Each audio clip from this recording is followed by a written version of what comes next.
Hello and welcome to the channel memory win. कैसे हैं आप सब? आई होप आप सब बिल्कुल फर्स्ट क्लास होंगे, राइट?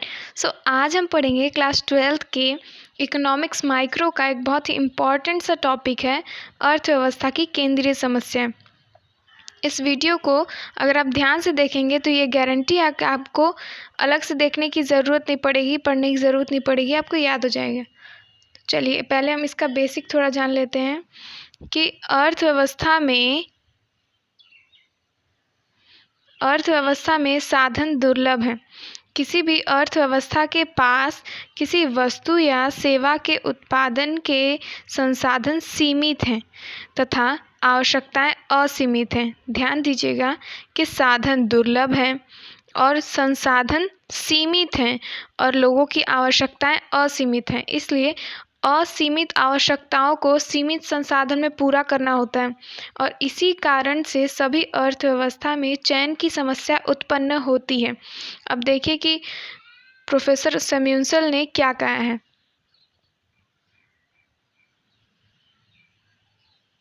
प्रोफेसर सैमुअल के अनुसार किसी भी अर्थव्यवस्था के 3 आधारभूत समस्याएं होती हैं जिन्हें हम अर्थव्यवस्था की केंद्रीय समस्याएं भी कहते हैं। अब वो 3 केंद्रीय समस्याएं हम देख लेते हैं कि वो क्या क्या हैं। ये आ गया। तो सबसे पहली समस्या है कि क्या उत्पादन किया जाए, दूसरी है कैसे उत्पादन किया जाए, तीसरी है किसके लिए उत्पादन किया जाए। अब किसी भी उत्पादक के लिए ये 3 तो सबसे महत्वपूर्ण समस्या होती है। तो आइए इसका थोड़ा थोड़ा डिटेल जान लेते हैं ताकि आपको अच्छी तरीके से समझ में आ जाए।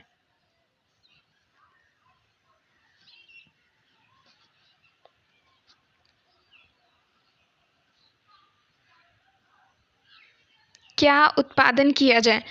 अब क्या उत्पादन किया जाए तो सबसे पहले ये वो देखेगा कि वस्तुएं कौन कौन सी हैं। तो वस्तुओं को 2 भागों में बांटा गया है। पहली पूंजीगत वस्तुएं, दूसरा उपभोक्ता वस्तुएं।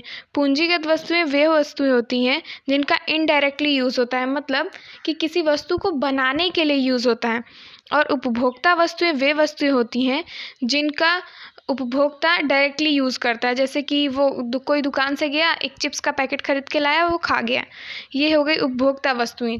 किसी चिप्स का पैकेट हो गया या फिर कोई भी आप जो सामान लेते हैं और उसे डायरेक्टली यूज़ करते हैं अपने ऊपर।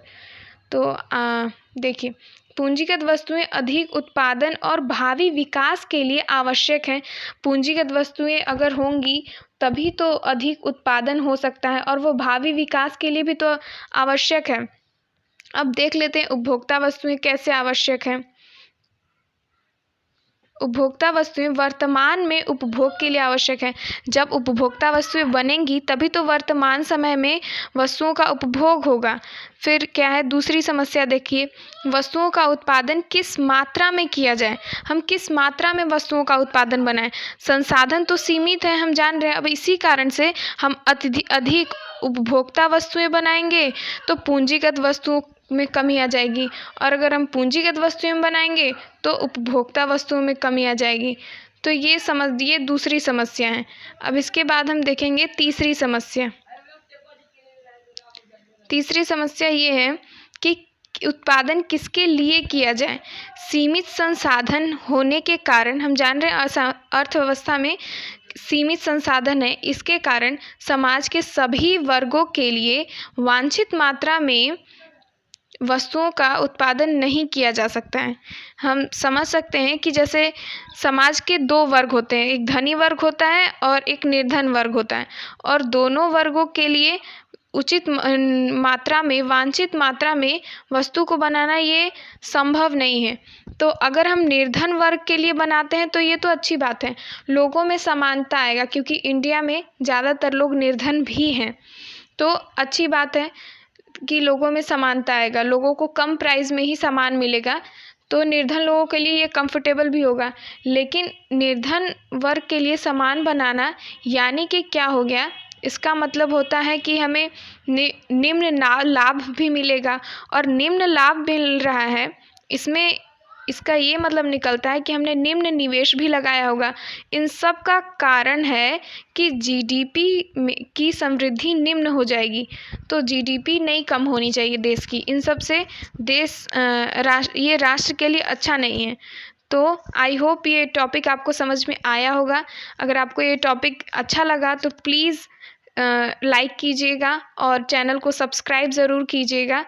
और अगर आपको इस और भी किसी टॉपिक पे प्रॉब्लम हो तो प्लीज़ कमेंट कीजिए, अपने फ्रेंड के साथ शेयर कीजिए। Thank you for watching.